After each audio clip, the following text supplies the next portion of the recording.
Yes, Commander? Speak freely, Presley. I want to know if you have a problem with non-humans. I trust you, Commander. If you think they belong here, then so do I. How did you end up assigned to the Normandy? I signed up with the Alliance as a navigator right out of school, following in my grandfather's footsteps, I guess. My first posting was on the Agincourt. We were at Elysium during the Skillian Blitz. A massive fleet of alien raiders hit the colony, trying to wipe it out. They had the numbers, but their ships were no match for an Alliance frigate. It was a slaughter. We couldn't even keep track of how many ships they lost. How'd you end up on the Normandy? I got my officer's commission after Elysium. Must have made an impression on the right people. Captain asked for me when he was picking his crew. Carry on, Presley. Yes, sir.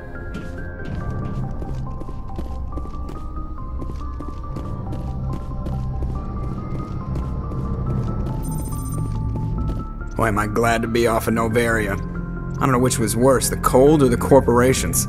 One will freeze your balls off, the other will sell them out from under you. With all due respect, Commander. Why does everyone call you Joker? It's a lot shorter than saying Alliance Flight Lieutenant Jeff Moreau. Plus, I love to make little children laugh. You're dodging the question. Look, I didn't pick the name. One of the instructors in flight school used to bug me about never smiling. She started calling me Joker, and it stuck. Why didn't you ever smile? Hey, I worked my ass off in flight school, Commander. The world's not gonna hand you anything if you go around grinning like an idiot. By the end of the year, I was the best pilot in the academy, even better than the instructors, and everybody knew it. They'd all got their asses kicked by the sickly kid with the creaky little legs. One guess who was smiling at graduation? I need to know more about this Vrolik syndrome if I'm putting my ship in your hands. Yeah, of course you do. It's an extremely rare condition. Nobody knows exactly what causes it. Genetic, maybe. It's treatable, but there's no cure. They classify my case as moderate to severe. I was born with over a dozen fractures, hip, thighs, ankles. My bones were already breaking in the womb. 100 years ago, I wouldn't have survived past my first year. Lucky for me, modern medical science has turned me into a productive member of society. You're not going to break a bone trying to fly the ship, are you? I don't fly with my feet, Commander, so I'm fine as long as I'm in this chair. I gotta be real careful when I get up to take a piss, though. I can do my job as well as anyone on the ship. Better, actually. So don't worry about it. I'm not trying to make you uncomfortable. Let's talk about something else. Whatever you want, Commander. How's the Normandy performing? Is she everything they said she'd be? She's the best ship in the fleet, if you've got a pilot who knows how to handle her. Balance isn't what you'd expect. Takes a while to get used to that oversized drive core we got stuffed in the back, and her power can sneak up on you if you're not careful. The Normandy's probably too much ship for your average Alliance pilot, Commander. Lucky for you, I'm anything but average. How'd you end up joining the Alliance? Look, if you're looking for an inspirational tale of the crippled kid overcoming impossible odds, you're gonna be disappointed. My mother was a civilian contractor working for the Alliance. I basically grew up on the Arcturus station back when they were building up the fleets. Spend all that time around Alliance ships, there's a good chance you'll end up going to the Academy. I have to go. All right, see ya.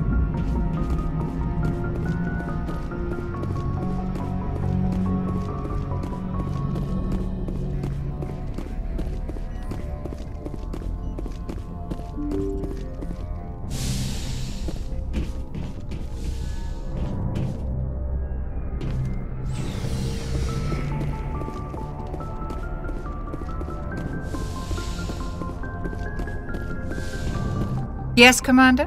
Is there something you need? How did you end up serving on an Alliance ship? I enlisted right out of med school. Earth always seemed boring to me. Too safe, too secure. I figured the colonies were teeming with exotic adventure. I wanted to travel the stars, tending the wounds of tough soldiers with piercing eyes and sensitive souls. Turns out military life isn't quite as romantic as I'd imagined. But humanity needs the Alliance if we want to keep expanding through the Traverse, and the Alliance always needs good doctors. So I stayed on to do my part. Ever think you made the wrong choice? Sometimes I think about opening a private practice back on Earth, or maybe taking a position at one of the new med centers out in the colonies. But there's something special about working on soldiers. If I left the Alliance now, I'd feel like I was abandoning them. How well do you know the Lieutenant? I'd never worked with him before this mission. But he has an impressive service record, over a dozen special commendations. Tends to keep to himself, though. Maybe because of the headaches. It's not easy being an L2. What does that have to do with it? Well, most biotics now use the L3 implants.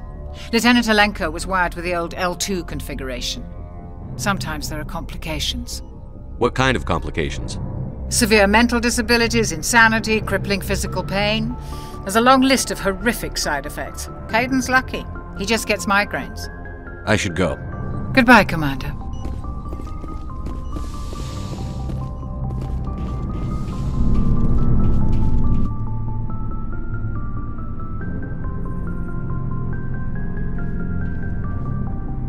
Anything you need, Commander? Just trying to get a sense of where the crew's at. Thoughts? I didn't figure you'd have time to talk with all that's going on. I mean, there are reports to file, on the Rachni and on Annaleus. The paperwork will keep. Something on your mind? I'm just looking for an ear. The debriefing wasn't the right place to say how ridiculous this is. Seems like every other race in the galaxy is wrapped up in their own problems. They don't want to see what's coming. Wanting to believe everything will be fine? Sounds like human nature to me. Yeah, I guess some things carry across species well enough. I should remember that after what happened with Vernus. Don't tell me you and Vernus hugged on graduation day. Before I met Vernus, I knew as much as any other civilian. Aliens were weird, superior, and tried to tell us what to do. I mean, it's only been 26 years since first contact. That's not a lot of time to understand them. But it was Vernus who made me see how human aliens are. They're not different or special. They're jerks and saints, just like us. Hell, by the time I got payback, I didn't even want it anymore. I don't see you snapping very easily. What finally did it?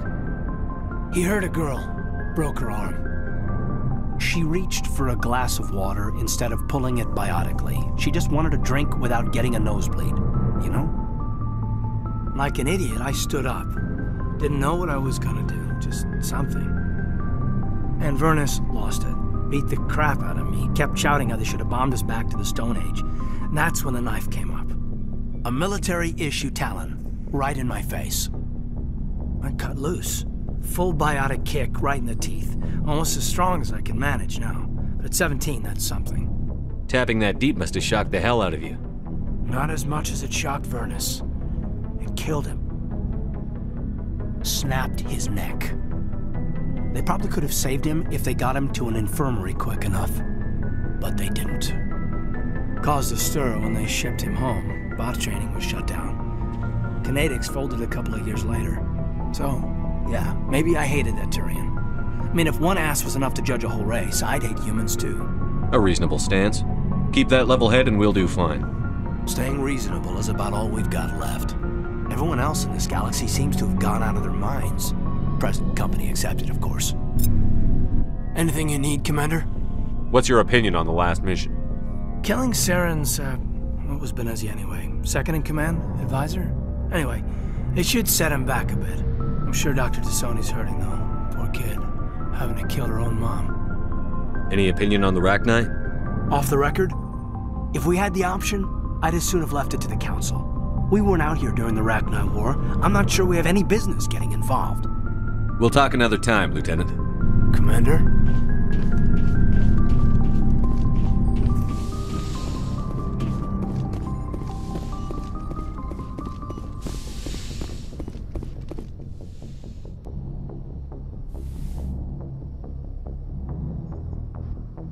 Commander Shepard, I hope you are not here to check up on me. I wanted to make sure you were doing okay. I feel a bit embarrassed about what happened earlier. You reached out to me as a friend, and I thought it was something more. The mistake was mine. But I would still like to be friends. Can we just put this whole incident behind us? I won't mention it again. I would appreciate that. Is there something else you wanted to ask me? I just wanted to talk. Fair enough. What did you want to talk about? I should go. Goodbye, Commander.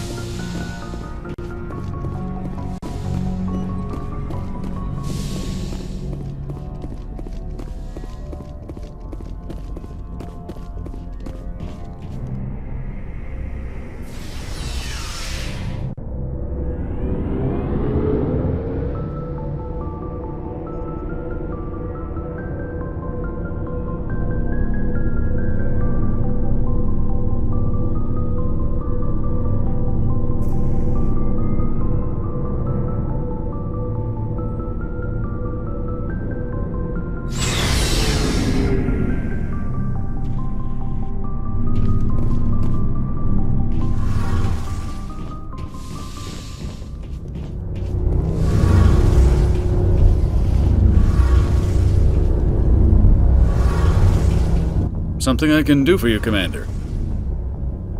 Fill me in on the IES stealth systems. How does it work exactly? You can't hide a ship out in space. They emit too much heat and radiation, too easy for sensors to pick them up, unless you find a way to capture those emissions. So our stealth systems trap the energy we give off in storage sinks built into the ship itself, no emissions to give away our location. Eventually the sinks have to be vented. More than a few hours silent running and they overheat, cook us inside our own hull. There's no way for anyone to detect us? A visual scan can still pick us up. Anyone looking out a window can see us plain as day. But you have to be pretty close to get an actual visual out in space. Most vessels rely on scanners. As long as the stealth systems are engaged, they can't see us. Not unless we accelerate to FTL speeds. Why doesn't it work with faster-than-light travel? Cranking up to FTL blue shifts our emissions, pushes them into frequencies too high to capture in the sinks. As soon as we make the jump, it's like setting off a flare. Sensors can pick up our location whenever we enter or exit FTL flight, but for short-range missions, our stealth systems are amazing, and we've got the only one. I want to know more about the Normandy. She's the best ship I've ever served on, probably the fastest vessel ever designed, and she's the only one using the new Tantalus drive core. What's so special about the Tantalus drive core? Proportionally, it's about twice the size of any other vessel. Not only are we faster, but we can run at FTL speeds longer before we have to discharge the core. Where else have you served, Adams? If you name a class of Alliance ship, I've probably served on it. Everything from dreadnoughts and carriers right down to frigates like the Normandy. My last assignment was on the Tokyo, only a cruiser, but she was a good ship. Couldn't hold a candle to the Normandy, though. Carry on, Adams. Aye, aye, Commander. It feels like we're getting near the end, doesn't it, Shepard? With Saren, I mean. It won't be much longer. One way or another, it'll all be over soon. You'll find the conduit before he does. I know you will. You have to. And after this is all over, when my pilgrimage ends and I go back to my own people, I'll be proud to say I was a part of it. We couldn't have done this without you, Tali. You've been good to me. A lot of people treat Quarians like second-class citizens. They just want us to go back to our fleet and disappear. But you've treated me just like everyone else on your crew. Like an equal. That means a lot, and it says something about you. Whatever happens, I just want to say thank you for that. I'm going to miss you when you go back to your own people, Tali. That won't happen for a while yet. I'll be right here anytime you need me.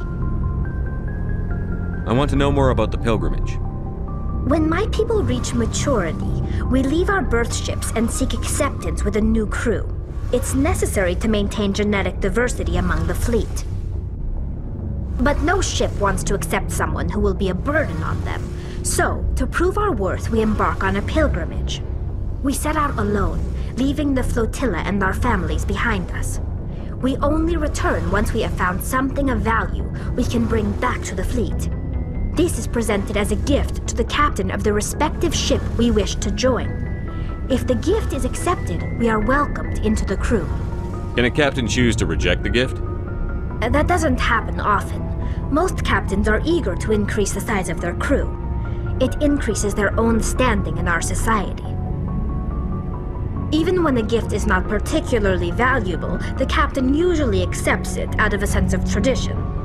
However, there is a stigma to presenting a substandard gift. It's not the best way to make a good impression on a new community. Most pilgrims don't return until they find something worthwhile. I can't believe they just send you off alone. It's not like they just cast us out. Before we leave, we are given lessons in how to survive outside the flotilla, and given gifts to help us on our journey. We also receive implants to fight off sickness and disease. Generations of living in an isolated and highly controlled environment have left our immune systems weaker than most. By the time we leave the fleet, we are well equipped for the pilgrimage. This is a rite of passage for all Quarians. If it were dangerous, our numbers would suffer. Virtually every pilgrimage ends with a triumphant return and the ritual presentation of the gift to one of the fleet's captains. I want to talk about something else. Like what? I want to know more about the Geth. I doubt I can tell you anything you don't already know. It's been almost 3 centuries since they drove my people into exile.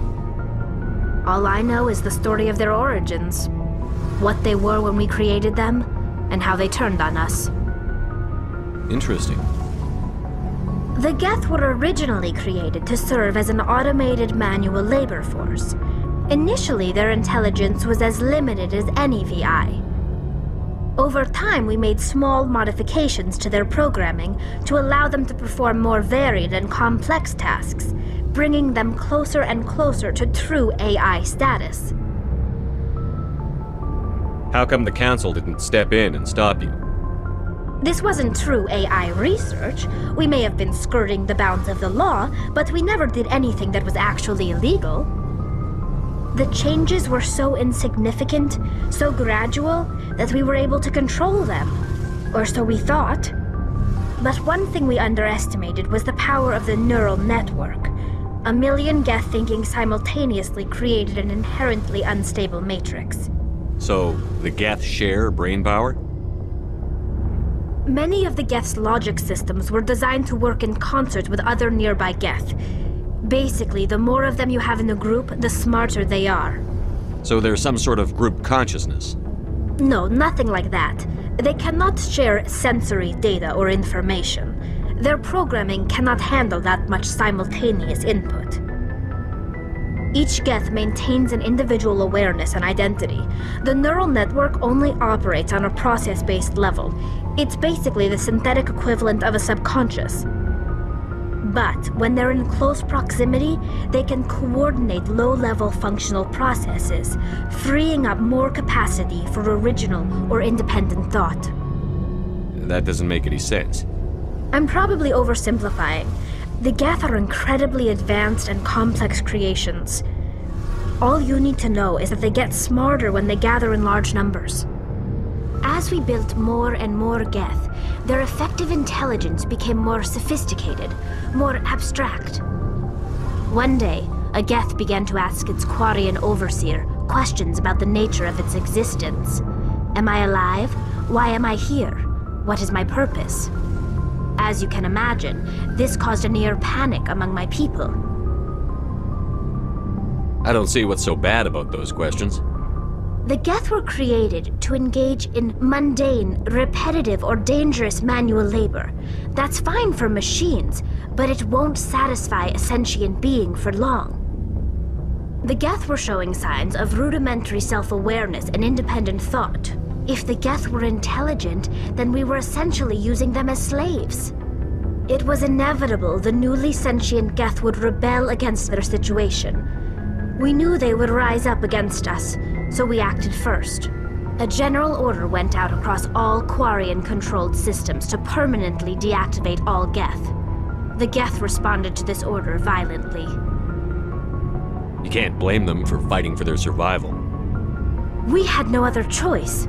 The Geth were already on the verge of revolution. By acting quickly, we had a chance to end the war before it began. The hope was that most of the Geth would still be little more than machines, incapable of organized resistance. But they had progressed much further than anyone anticipated. The war was long and bloody. Millions upon millions of Quarians died at their hands. In the end, we were forced to flee our own homeworld. We feared the Geth would pursue us, but they never came beyond the Veil. Now we drift through space, exile searching for a way to reclaim what was once ours. Tell me about your people. Our lives aren't easy. Resources are scarce, and we are constantly on the move. Everything we do must in some way contribute to the continuation of the migrant fleet. There are 17 million Quarians in the flotilla, and each of us relies on the others for survival. The bonds among my people are strong. Unfortunately, we have had to surrender many of the freedoms and civil liberties other species take for granted. What kind of freedoms? Well, it's illegal for parents to have more than one child. If our population grows too much, it would strain our resources to their breaking point. Of course, we also can't allow our numbers to become too few. If our population is in decline, the rule against single births is temporarily repealed. In extreme cases of population decline, incentives are even offered to encourage multiple births, though the Conclave hasn't had to take such measures in nearly a century. That's your government. The Conclave is our civilian branch of government. Each ship can elect a representative to serve on the Conclave and make decisions that affect the fleet as a whole. On matters that affect an individual ship, however, the captain has the final say. It's a tradition that dates back to the early days, when the fleet was governed by martial law. Fortunately, most captains nowadays are smart enough to have an elected council from their crew to give them advice and guidance. So the ultimate power rests with elected officials. In practice, the Conclave and the respective council for each ship tend to set the rules that govern our daily lives, but in theory we are still under military jurisdiction. The 5 top-ranking military officials in the fleet serve on the Admiralty Board. These 5 have the power to overrule any decision by the Conclave in case of emergency. To do so requires unanimous agreement among the Admiralty, and they can only do this once. After that, the entire board must resign their posts. It's a safeguard that served us well. In nearly 3 centuries, the Admiralty Board has only overruled the Conclave 4 times. What was your father like? It wasn't easy growing up as the daughter of one of the Admiralty. Even before he joined the board, he was a prominent figure. People looked to him for leadership. He had to set an example, and he expected the same of his daughter. Plus, he was pretty strict, a military man through and through. He never allowed me to settle for anything less than excellence. As a kid, I sometimes felt like he was pushing me too hard. But now I'm old enough to appreciate what he taught me. The world doesn't owe us anything. If we want something in life, we have to earn it. Where was your mother in all this? Mother was around, but she always seemed to kind of blend into the background. Almost like she was overshadowed by my father. He tends to do that to people. She passed on about 5 years ago. Some airborne virus that swept through the fleet. Happens sometimes when the filters start to break down. I think my father took it pretty hard.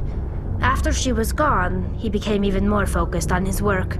I think that was his way of dealing with the grief. Sounds like a tough upbringing. You don't resent your father at all? Like I said, it wasn't easy. My father's not the kind of person you bond with, and he wasn't around all that much. Too busy. People counted on him, and he took his duties seriously. Even when he was around, he always seemed a bit distant, like his mind was always somewhere else.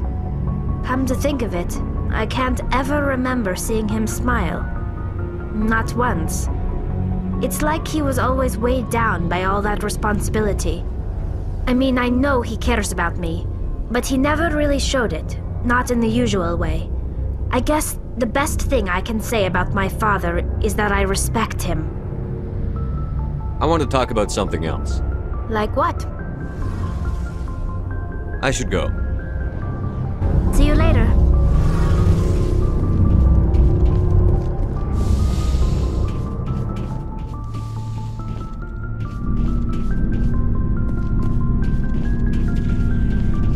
Shepard. So, you'd rather be a merc than help your people? I'm a fighter. It's what I do. Aren't you at all worried about what will happen to the Krogan? What the hell do you want me to do about it, Shepard? I'm tired of sticking my ass on the line and getting nothing for it. So you're just giving up on your people? I gave up on fighting for a lost cause.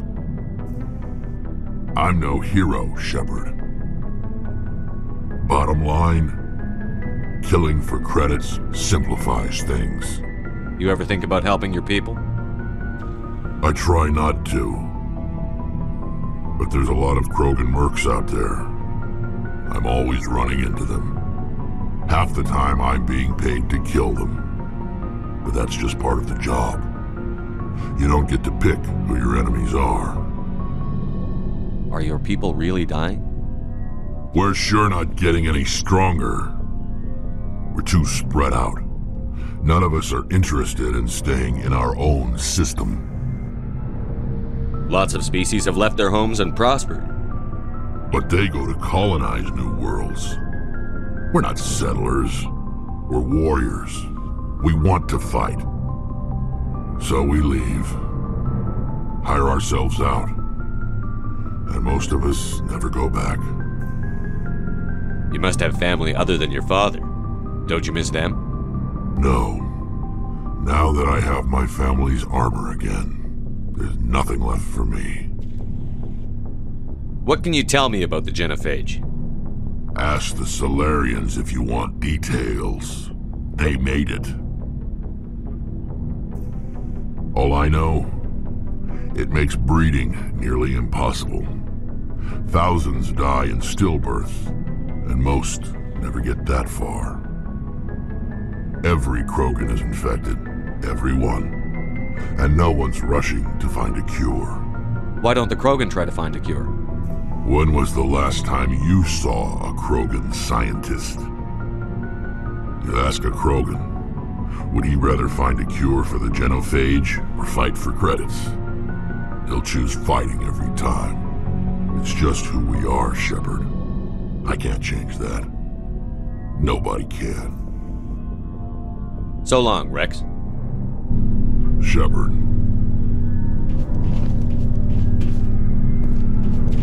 Commander, what can I do for you? Something bothering you? It's Saren. I'm starting to wonder whether we'll ever find him. He's always one step ahead of us, and he's got those damn Geth. We're getting close, Garrus. We'll find him. I wish I had your confidence. I just can't stand the thought of him getting away with everything he's done. I know you're doing everything you can, and if anyone can catch him, it's you, but if there's anything else I can do to help, anything, just tell me what you want me to do, and I'll do it. I understand your concern, but we'll find him. Just make sure you're ready to go when we do. Yes, sir. I'll be ready. Can I ask you something, Commander? What is it? Are you worried that the Council might be protecting Saren? I mean, they were really dragging their heels before. What if we find him, bring him back to the Citadel, and they refuse to act? I get the feeling this isn't a question. Speak your mind, Garrus. Well, maybe we shouldn't give them the chance, Commander. In my opinion, Saren's too dangerous to be kept alive. Too much could happen. He could escape, or the Council might let him go. If we find him, when we find him, I say we make sure we stop him permanently.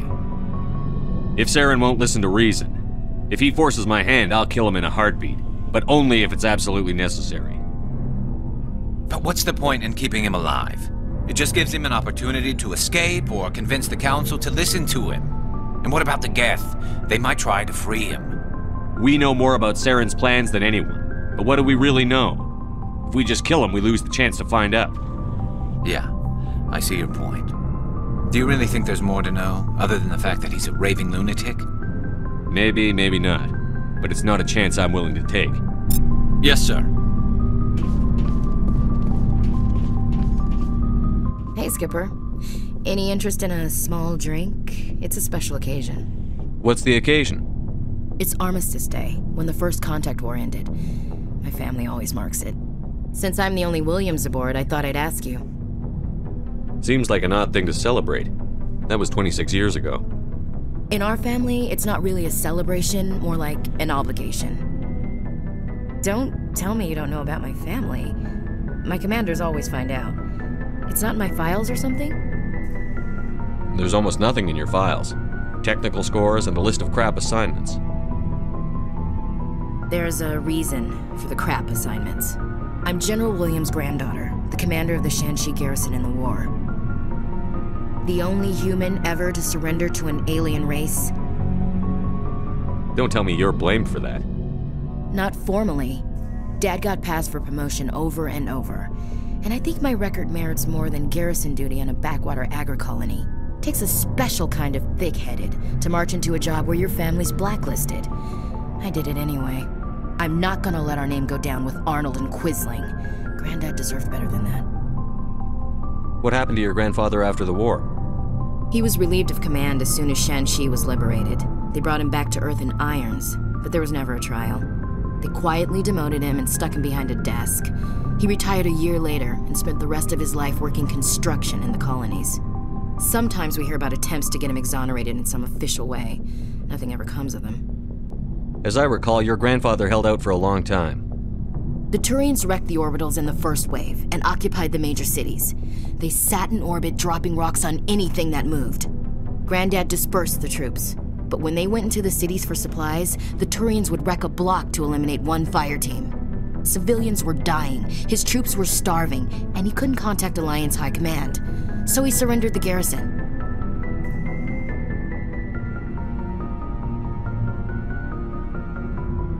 Is this why you're always going on about the Council? If everyone else can look at Shanxi and say, this is why humanity needs to be stronger, then so can I. I'm entitled. So, you still interested in me? Baggage and all? Everyone comes with baggage, Ash. The trick is finding a matched set. That's awful. Tell me you got that out of a fortune cookie. But hey, once we save the galaxy, maybe the Alliance will get its act together. Start acting like an actual government. The Alliance isn't perfect, but it does well enough. Have to disagree with you there, Skipper. Giving aliens the run of our most advanced ship? Kowtowing to the Council? We haven't been out here long, Ash. Once humanity has its space legs, we can start asserting ourselves. How can you say that, given everything we've seen out here? They're already acting like Saren is our problem, already sticking us on the bear. The Council races will always think of themselves first. It's human nature. We can't afford to trust them, not if the survival of humanity is on the line. Ash, you believe in God, an infallible, all-knowing creator with a plan for the universe. You think the diversity of views in the galaxy wasn't part of that? I don't know what God intends, Shepard. I don't think humans have some divine mandate, if that's what you mean. I don't think we're superior.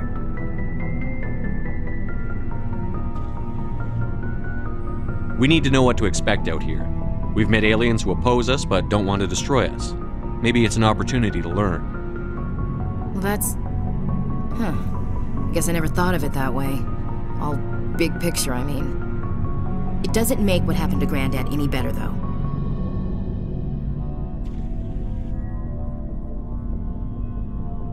What happened to your grandfather shouldn't have happened.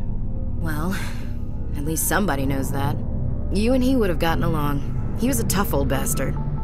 I have a feeling things will come to a head soon. But don't worry, Shepard. I'll protect you.